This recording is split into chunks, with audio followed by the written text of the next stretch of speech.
How's everybody doing out there tonight? Out there fighting the safety war, I'm sure.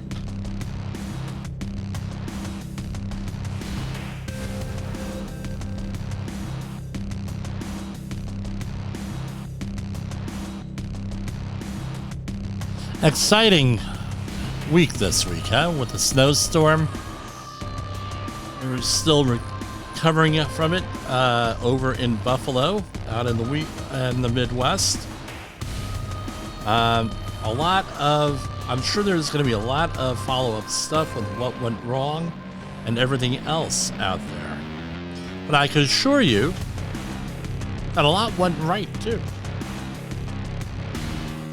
Right? Could have been a lot worse.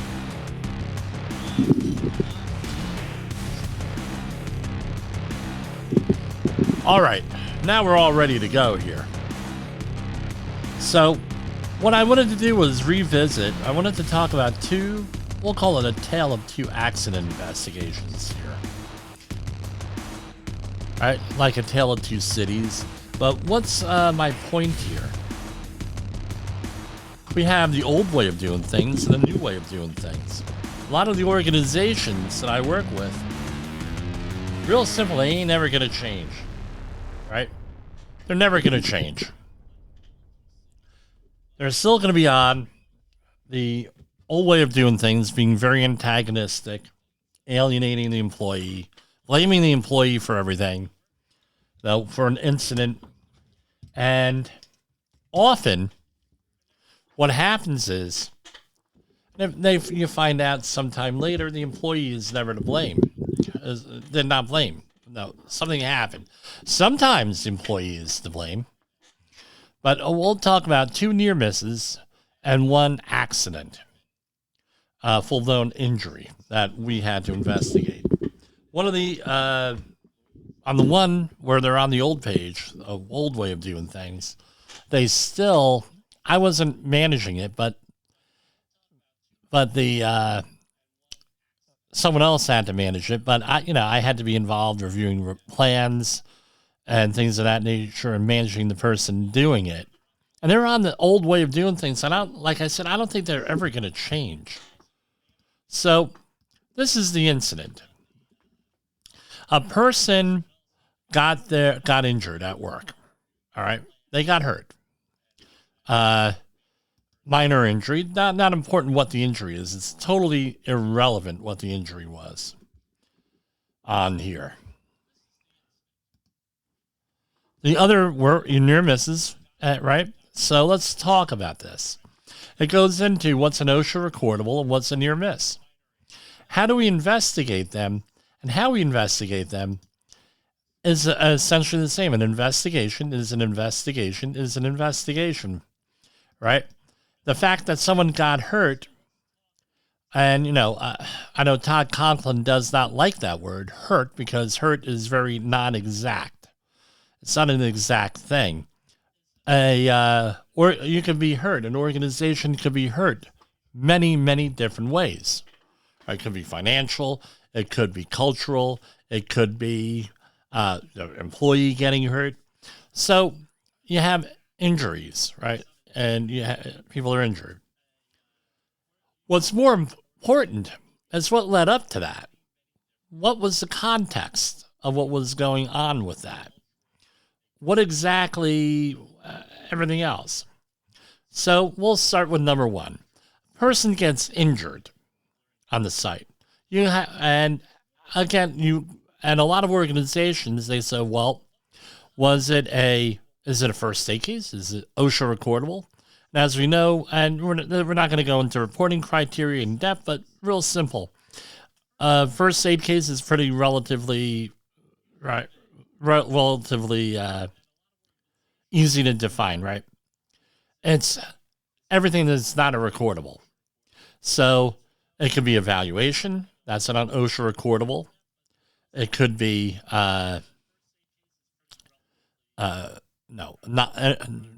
It's an evaluation. You're getting checked out. That would be along the lines of first aid. It could be a Band-Aid. It could be things not needing a medical prescription, an RX, right? It could be things like that, where a recordable is where you need a prescription. If there's an eye injury and you use a pair of tweezers, it's a recordable. You use a Q-tip, it's a non-recordable. You could use, if you pass out or faint, that's recordable. If you don't pass out, it's non-recordable. It could be a heat stress, that's first aid. But if they give you an IV with fluids, that's now recordable, and everything else. Everything's and what's reportable, right?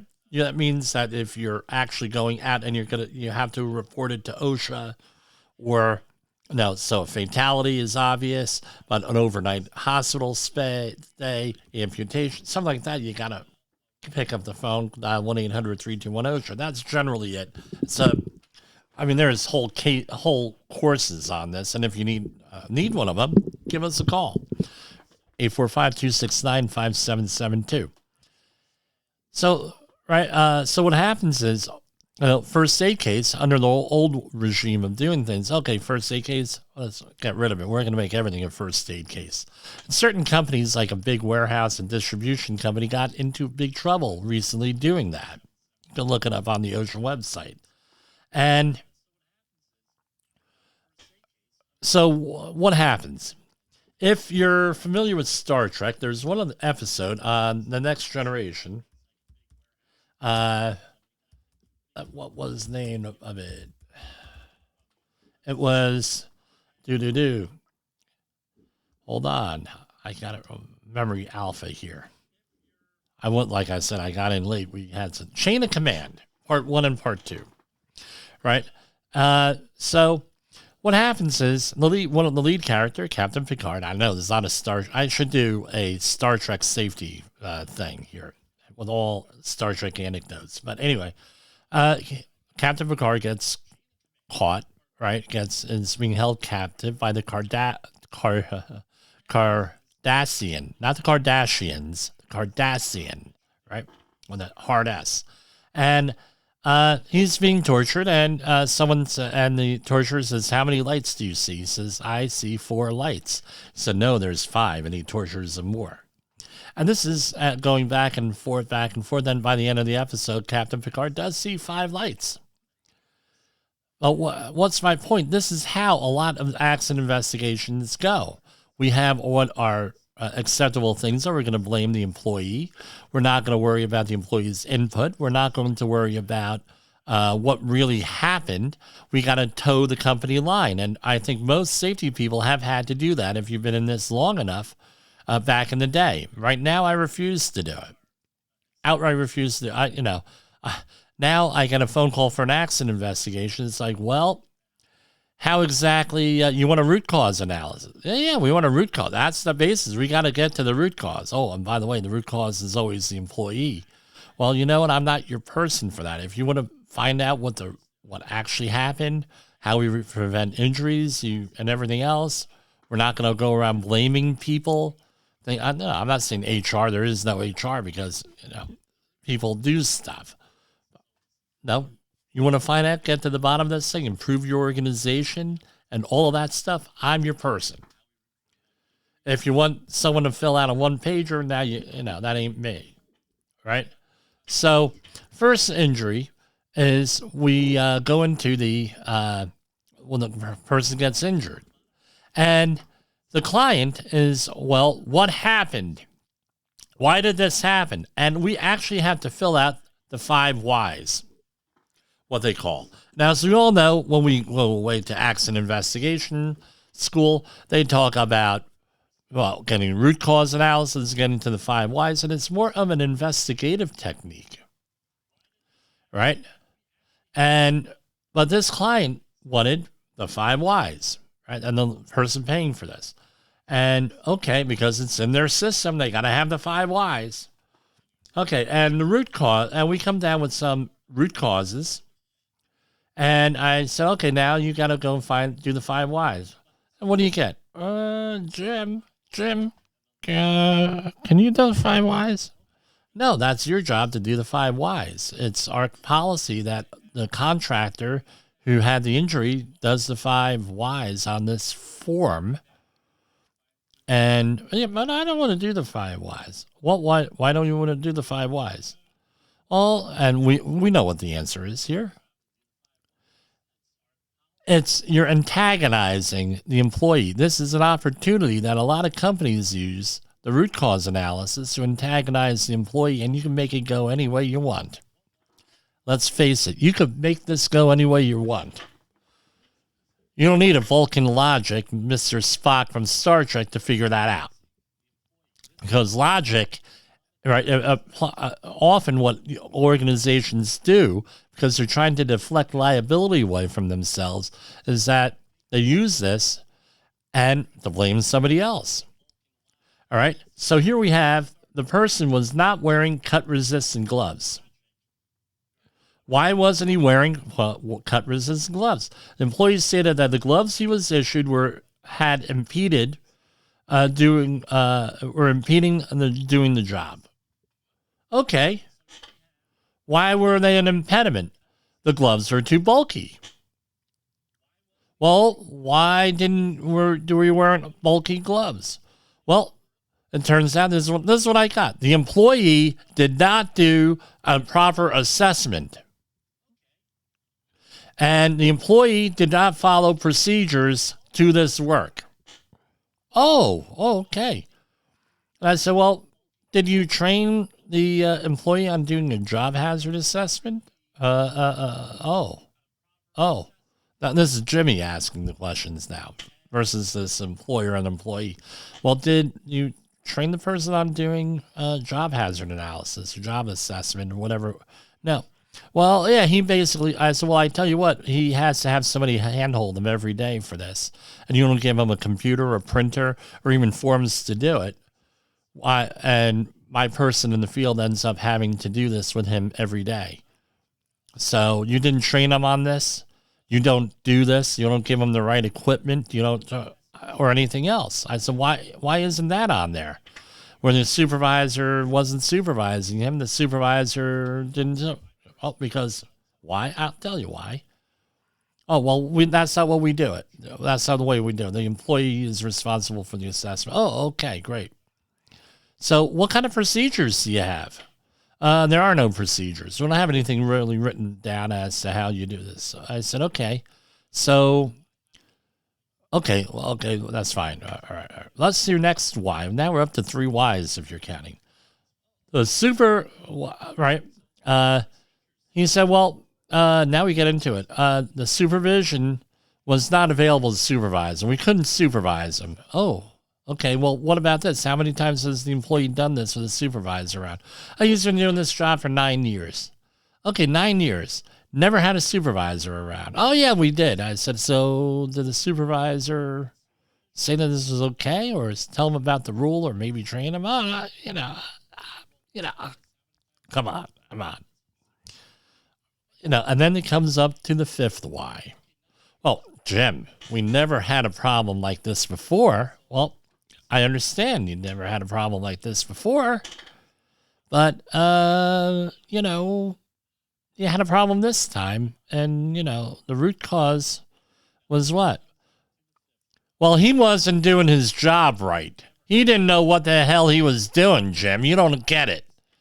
I said, well, maybe this could also be that maybe this, he needs a little bit more supervision. I said, what kind of training does this guy have? Oh, on-the-job training. I said, you ever send him to any type of training class? Awareness level, like an OSHA 30, OSHA 10, something like that? Outreach? No. We don't have time for that. We got to make money. Okay. Now, do you see where this is going, where you're faulting the employee on everything? He wasn't wearing cut-resistant gloves. And now let's see the 5 whys again. All right. He wasn't wearing cut-resistant gloves. All right. The gloves that you have to supply gloves according to OSHA, Mr. Employer. Right? He wasn't wearing the right gloves for this job. Okay. And he was wearing gloves that were bulky. Yeah. Gloves that you supplied him. Yeah. Yeah. Well, where are you going on this? I said, okay. So Did you give him any training on this? Do you have training records? Do you have anything like that that goes with this? Yeah. Okay. So you don't have written procedure, but do you have like you have a problem right now? No. Why do we have to go every day and do the job hazard analysis with this guy? Well, that ain't his job. He's not a safety guy. I said, okay, well, why doesn't your safety professional help him with this every day? Over the phone, maybe ahead of time. Give him a little bit of coaching. I mean, he's one of your lead people. Okay, so there were no procedures. No. Oh, and then you get to the end, and what was the same conclusion? Well, we never had a problem with this before. We've done this a lot. So I said, well, human error has a tendency of catching up with you eventually. Right? And I said, based on this whole thing, one, you won't have the employee talk to the person paying for this, our team, right? He's unavailable, right? He's unavailable, so we can't find out all the details. They're relying on your report. You're not doing, and the report is that he's at fault and he's a dumbass, versus the supervision was never in here. And you can see the company not wanting it to go this way. The subcontractor, the guy who worked for the company got hurt. So what have we done here? And this is how the conversation goes. Because we have to fill out the paperwork with the 5 whys on here. We have now antagonized the guy and pissed the guy off. Do you really think that's going to be a good way of conducting an accident investigation or an incident investigation or mishap, whatever we're calling them? Antagonizing people all the time? We have to antagonize the person. And why antagonize? Why don't we just find out what's going on here? Versus, right, and we got the thing done and everything, but now everybody's pissed off. Everyone's in a pissy mood. The safety professional has lost all credibility. The person most likely will not go to the next job and will still place himself or herself at risk. Nobody learns anything. Nobody improves anything. And we just pay workers' comp, blah, blah, blah. Right? And then but they won't. No, this is what Brett Sutton's podcast guest a couple of weeks ago went into here, right? What was her name? Rosa. Hold on, I got it right here written down. Rosa. It was a phenomenal. I'm going to tell everybody, go over to the Brett Sutton podcast from a couple weeks ago. Hold on, it was December 14th. Practice of learning teams. I'm sorry, everybody. I do this. Rosa Antonia Carrillo. Phenomenal podcast she put on here with him. It was an interview. She's doing she's coming out with a book in a couple of weeks. Here, my understanding, phenomenal. She had a phenomenal podcast on on,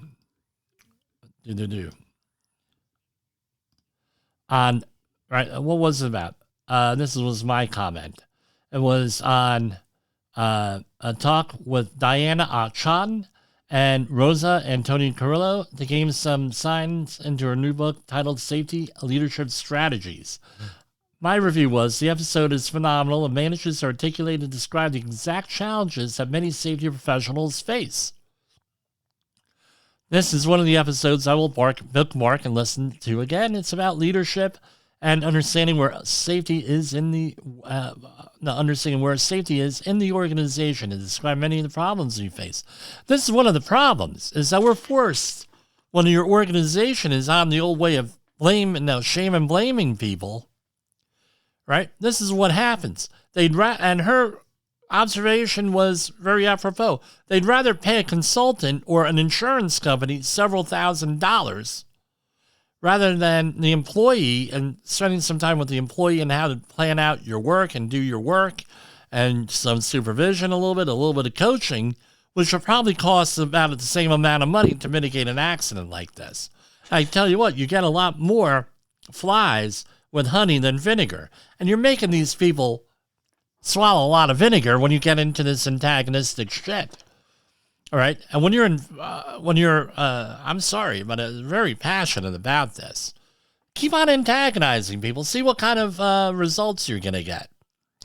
And the thing is, so now you're a safety professional. You're brought in to do this, and in this adversarial system here, you wonder why people are afraid to talk to you, to speak up about safety issues. It's because of this kind of stuff, right? And I right up the front, I said to the guy, I said, dude, I'm not going to even use his name, but I'll call him dude. I said, dude, this is an adversarial system that they have set up that we have to work within. So if it seems like I'm being adversarial here, it's not unintentional by me, but I have to ask you these 5 whys. And by the way, this is put in as a disincentive about getting hurt, and it causes companies to cover up injuries and things of that nature, is because companies go through this, right? That's the other thing. You want accident covered up, make an adversarial system out of it. So here we have not wearing cut-resistant gloves. And I said, no, why wasn't he wearing gloves? Well, he wasn't issued the right gloves. Okay. Why wasn't he issued the right gloves? Well, the gloves are too bulky. Okay, the gloves are too bulky. Why were the gloves too bulky?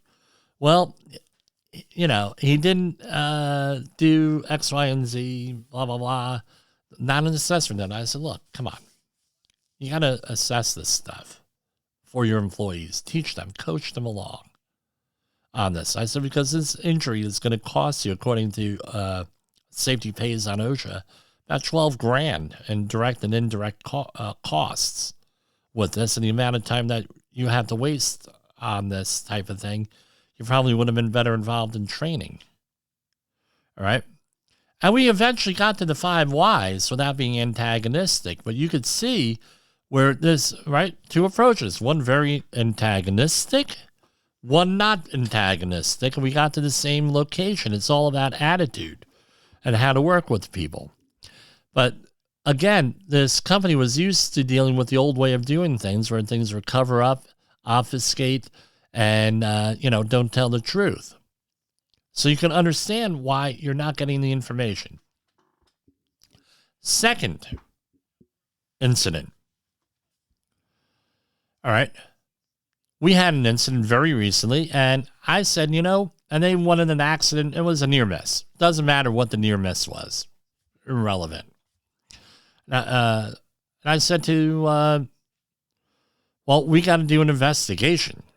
I said, we're not going to do, obviously, you want to call an investigation, call an investigation. It's fine. But what we're going to do is we're going to assemble a learning team on this near miss. Well, and the lead organization that paying for this views a near miss and an accident in the same light. So let's face it. It's in the same light. They are just as serious. One is just as serious as the other. And, it's just as much scrutiny. Now, a near miss equals a fatality. A real incident equals a fatality, whether it's a scratch, which I'll take over fatality any day, right? And because we've done those investigations. I said, we're going to get a learning team together, and we're going to investigate. Well, what's a learning team? That sounds like it's just semantics. No, a learning team is we're going to talk to everybody, find out what happened. We're going to massage. No, we're going to do this on a Tuesday. We're going to start this. We're going to let people think about this, mull it over, and come up on Thursday with a solution. Well, I don't know about that, Jim. I said, no, trust me on this. This is what we're going to do. So there was an incident on 1 week, and then we started the investigation immediately on Tuesday. We sit down, okay, what exactly happened? And we talked to the foreman. Okay, this is what happened, blah, blah, blah, blah, blah, blah. Okay. This is what happened. Okay, now let's talk to the person that actually was involved. Okay, this is what happened. Okay, the stories jibe a little bit. We're okay. We talk to the other guy and we say, okay, well, this is what happened. What was the context? What was going on? What were you doing immediately before this? And we start talking over this. We're talking over like normal human beings. I said, look, and the guy starts blaming. I said, look, you're not in trouble. We had to do this activity another 27 times on this construction project. This is the third time we're doing this, the first time we ever had a problem. I don't want to have this on another 27 times or 25 times, whatever it was, 25 or 27, depending on how you count, because we're in the middle of some of it. Oh, well, this is, and he had been involved in a couple of accidents before he started working this project over the years. He's been doing construction for the better part of 10 years. So he had boo-boos, and I said, let's just find out what happened. And then we talk. Okay. And then I wait a day. Okay, now let's talk about this. Did you think about it? Okay, great. These are some of my ideas based on the information I have. And everybody has a say in this. And, we go in, and now we go in with the project manager. And it turns out what could have been the employee's fault, if you're looking for fault, you can find fault here.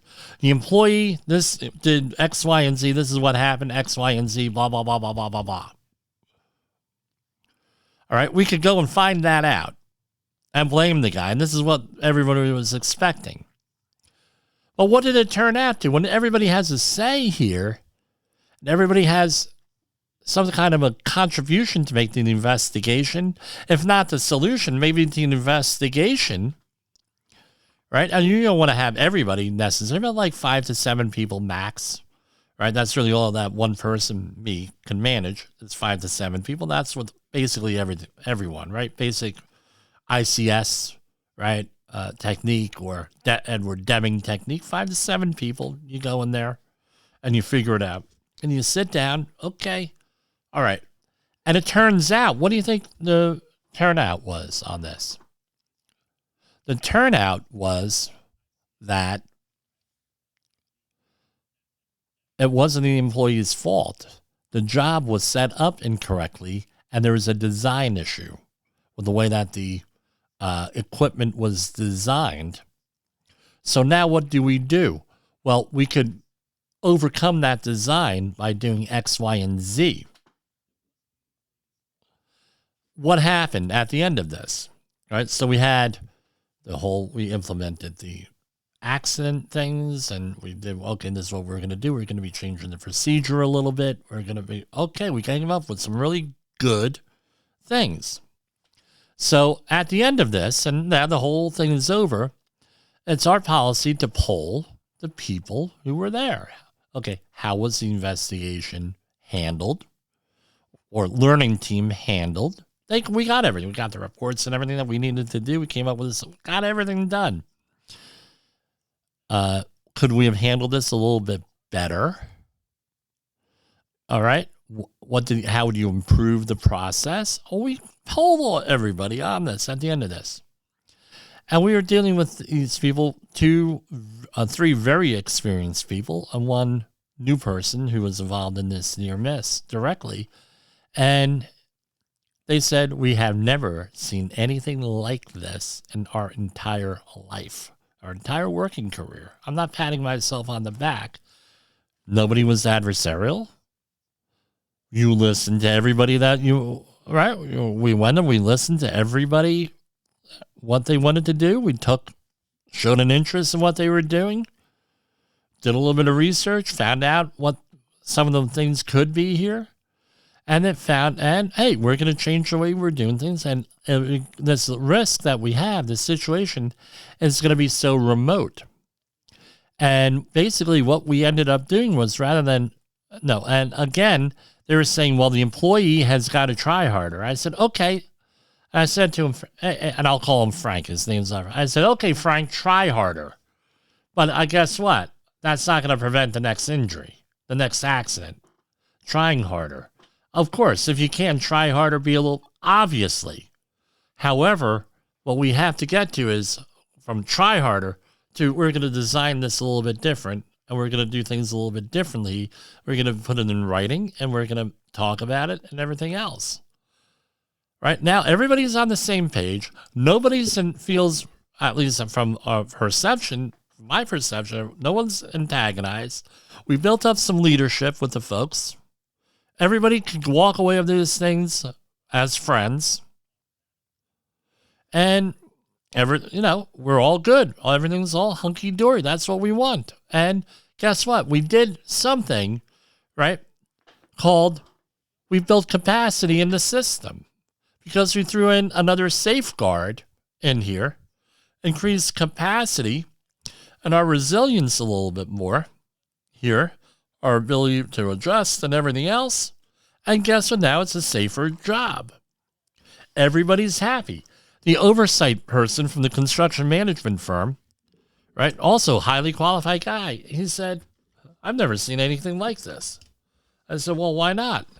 He says, well, this is not the way that this organization does this. I said, which organization? He said it was an organization you've all heard of, right? That's not the way. He says, I don't know how they're going to take this. He said, however, this is the way that we try to do things with this, right? So now we gain, what did we do? We gained friends in the workforce. They're now they've been through a process here. They know what it's going to be, at least when I'm involved in the investigation. We did a better investigation here than probably with the other one, the first one, antagonizing everybody here.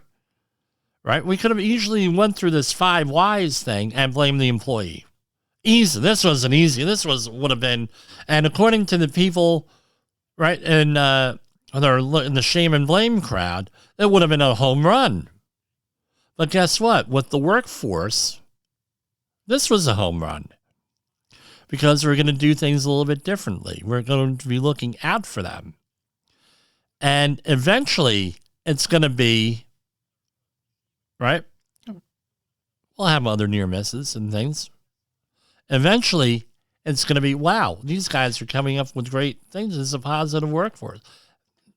Someone in the main organization is going to take notice for that. And guess what? If they didn't take notice for it, then they didn't take notice for it. But at least we know what we made it safer, positive attitudes, and everything else. Now, the third one we're going to talk about is a human resources situation, right? Where you could go through this whole thing, not blame the employee, but it's still per se, but it's still a human resources situation.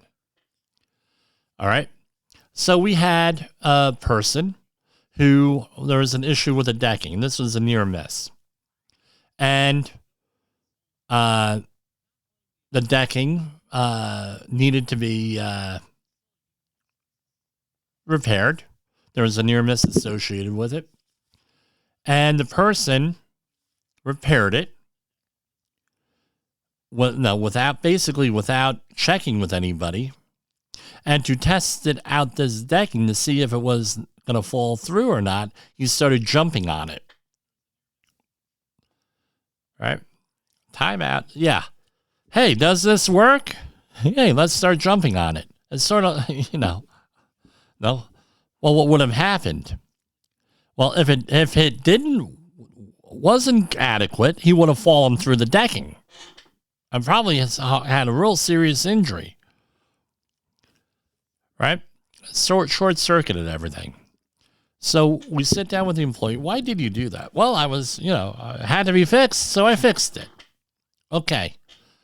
There was a near miss associated prior to this, and we were responding to the near miss, and you just took it upon yourself to go and blah, blah, blah. I said, okay, first and foremost, all right, explain to me what your accident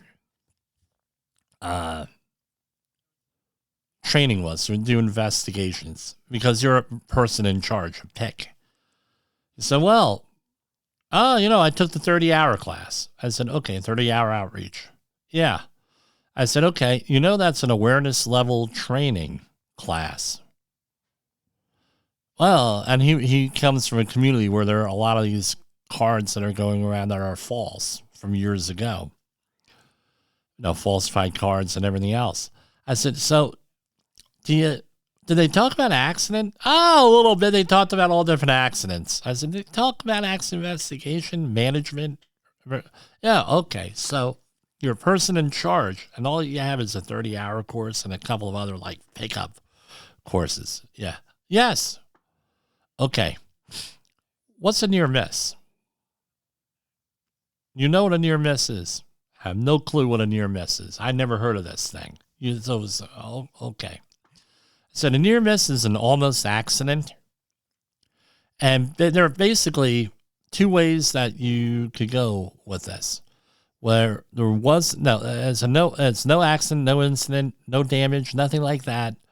And under slightly different circumstances, there could be a major accident. Right? Maybe I should have given that definition in the prior story. He says, okay. I said, and usually those come out like two different ways. One is human error, right? And it's always human error, but why are you getting human error? And you try to go through the whole thing. So in the previous story, the human error was things weren't designed right, or things could have been designed better with taking this into thing. That was the human error in that, right? And we fixed it. With you, I said, what, or that's what you want. Human error, we fixed that. And you want to show a near miss, could also be called failing safely, where you have enough stuff going on there, enough protocol, safeguards, enough procedures, everything else, that when there's a failure, you're able to fail safely. Right? So he ends up going through here. No, and I said, the other thing is dumb luck. What do you think? All right, it's dumb luck. What do you think yours was?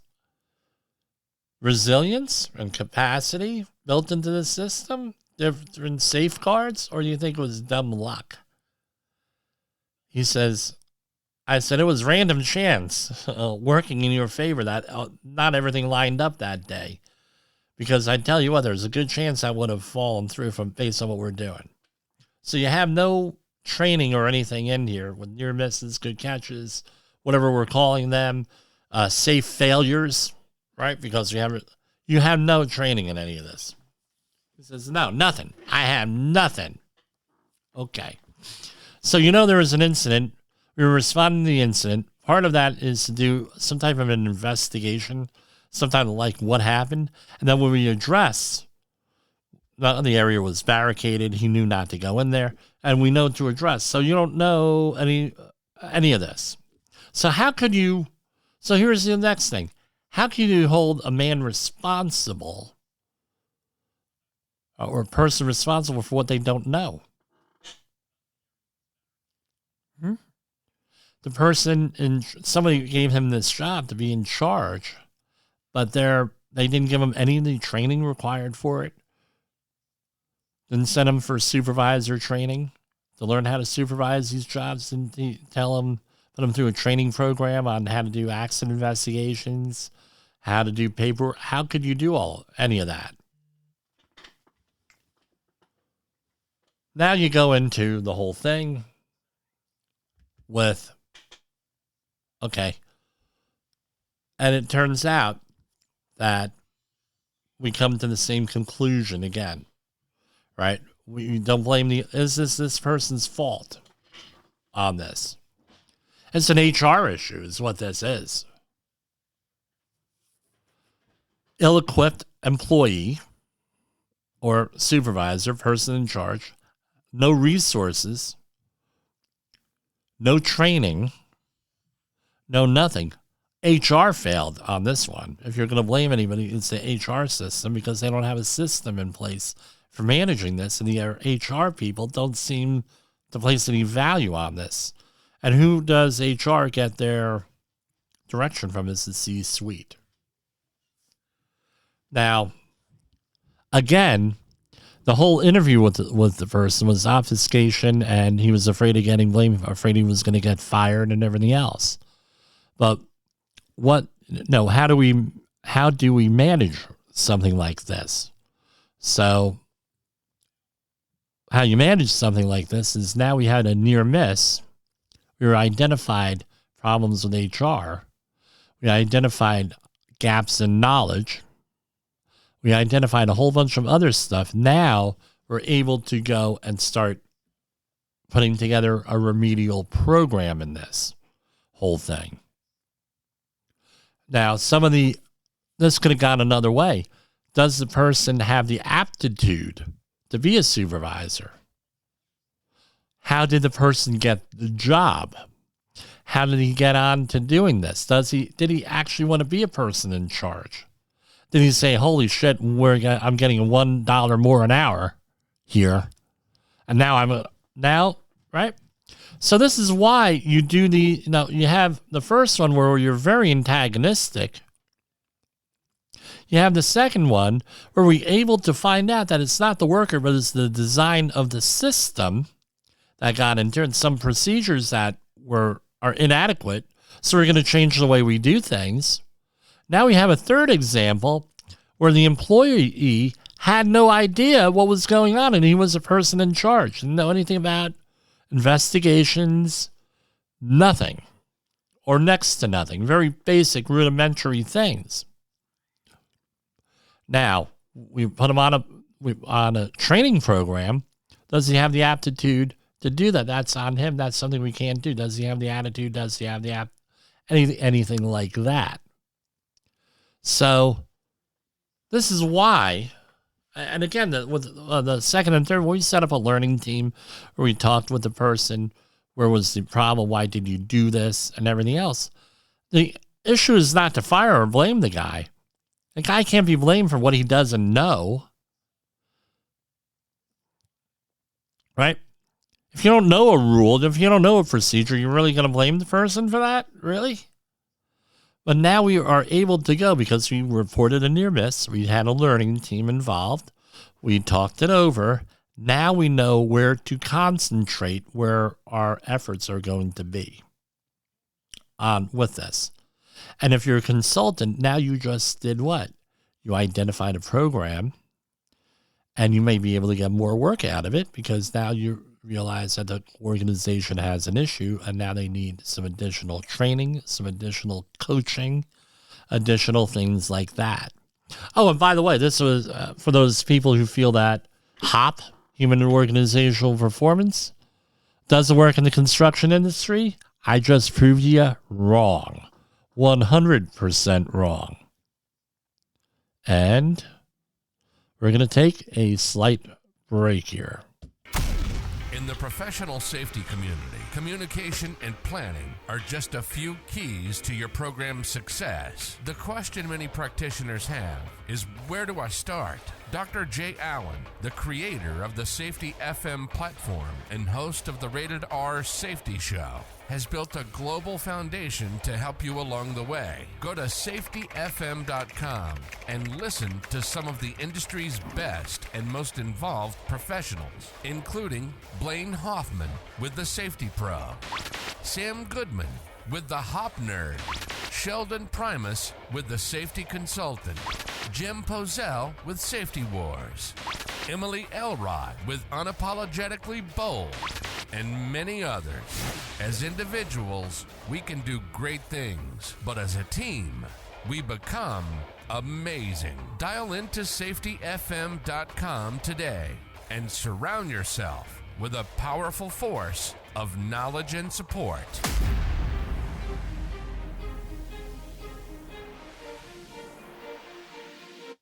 So we're going to go to a pre-recorded segment here from August 18th in 2021 about working with HR if you're a safety professional. And then I'm going to be back, right?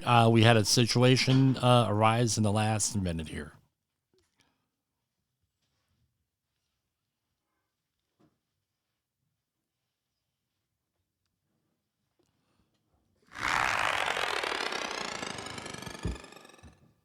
The following program is rated for mature audiences and may contain adult language, adult situations, and frank safety discussions. The names and certain details have been changed to protect the safe and the unsafe.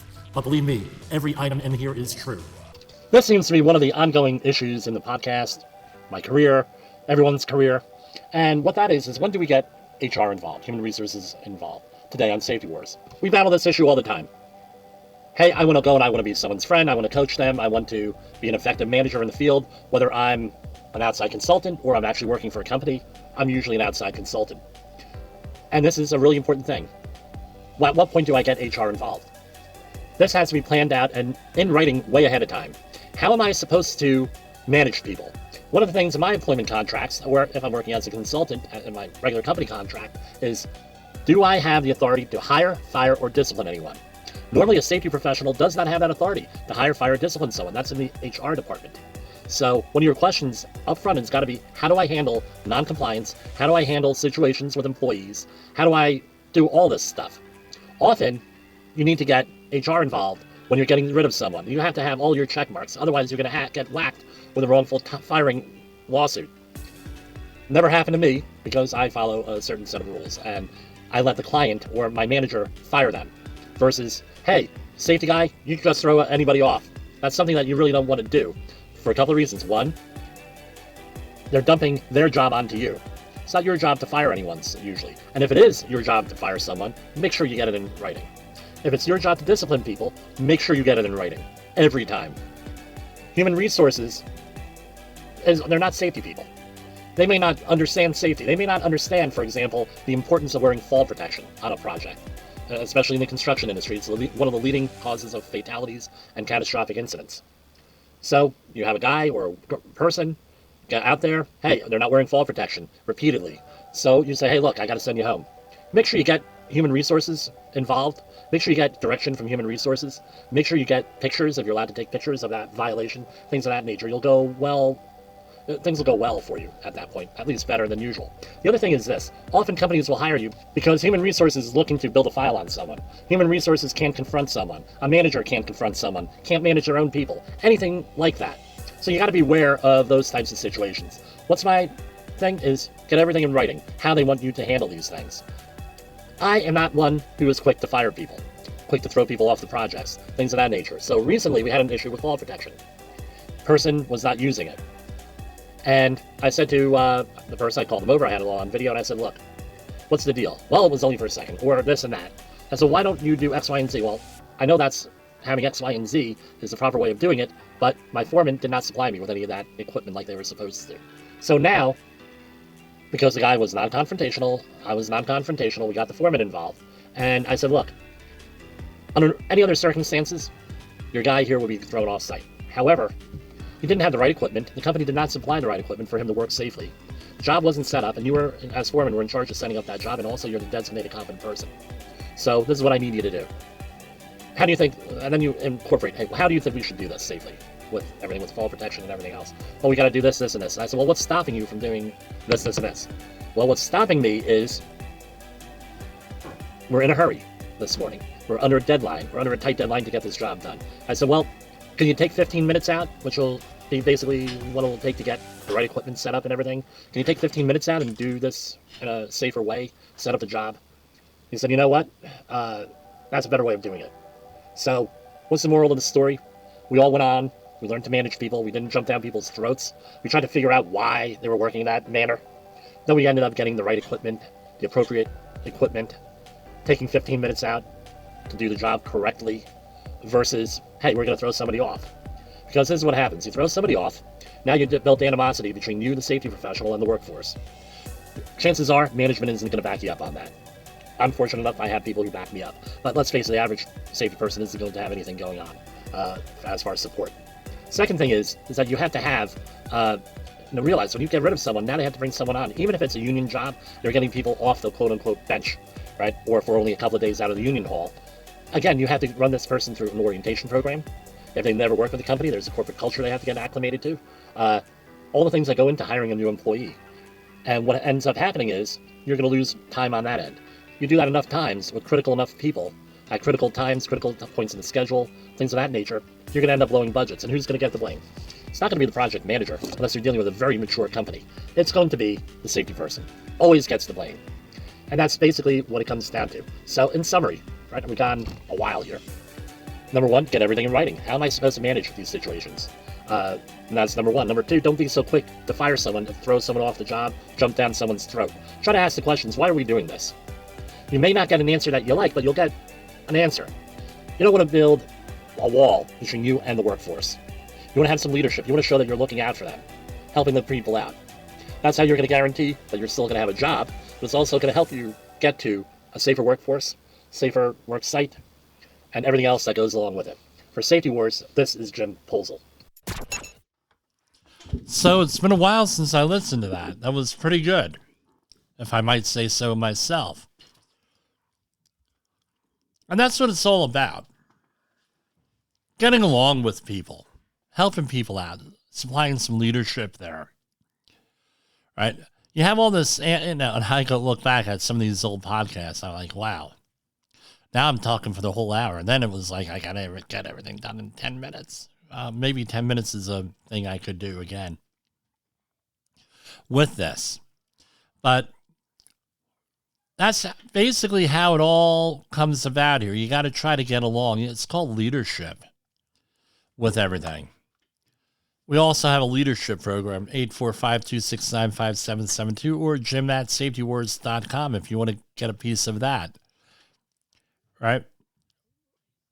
And that's how you fight the safety war. What I call it's the attitudes. You're not fighting the workforce. You're fighting the attitudes. You're fighting the system in there. And as the person who I mentioned earlier, let me get her name right.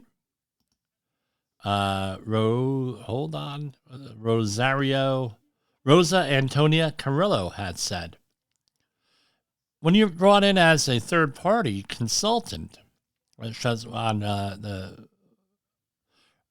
when you're on the learning teams, right, the practice the learning team with Brent Sutton, right? No, phenomenal podcast. I was on that show. When he, what she said is, you're a third party. They're willing to pay you more, right?